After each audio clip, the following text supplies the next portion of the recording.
Breaking news, অবশেষে Brazil জাতীয় দলে ফেরা মাত্রই নেইমার জুনিয়রকে নিয়ে দারুণ সুখবর দিলেন ব্রাজিল কোচ দরিবাল জুনিয়র। কী এমন সুখবর দিলেন দরিবাল তা জানতে সম্পূর্ণ ভিডিওটি না টেনে সম্পূর্ণ দেখুন।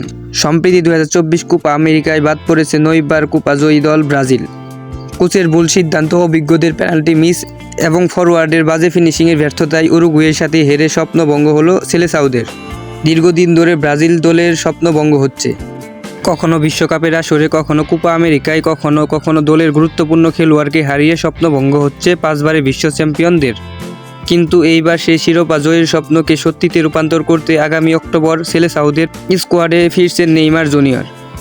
দীর্ঘ 1 বছর পর ভয়ঙ্কর রূপ ধারণ করে হলুদ শিবিরে ব্রেক করছেন সময়ে সেরা এই ব্রাজিল তারকা। আগামী 10 অক্টোবর 2026 বিশ্বকাপে জায়গা পাওয়ার লড়াই শক্তিশালী চিলির বিপক্ষের ম্যাচ দিয়ে বল পায়ে মাঠে ফিরবেন নেইমার। মাঠে ফেরার সঙ্গে সঙ্গে ব্রাজিল দলের দায়িত্ব পেলেন তিনি। কোপা আমেরিকার ব্যর্থ অধিনায়ক দানিলোকে বাদ দিয়ে নেইমারের কাঁধে সেলেসাউদের দায়িত্ব তুলে দিচ্ছেন দরিবাল জুনিয়র। চিলির বিপক্ষে ম্যাচ দিয়ে দায়িত্ব নিতে যাচ্ছেন নেইমার জুনিয়র। তো কেমন হবে নেইমারের ইশারায় ভিনি রদ্রিগো খেললে, কেমন হবে ব্রাজিল দলের দায়িত্ব নেইমার নিলে, কমেন্ট করে জানিয়ে দিন এখনই। আর এরকম ভিডিও পেতে চ্যানেলটি সাবস্ক্রাইব করে পাশে থাকা বেল আইকনটি বাজিয়ে রাখুন।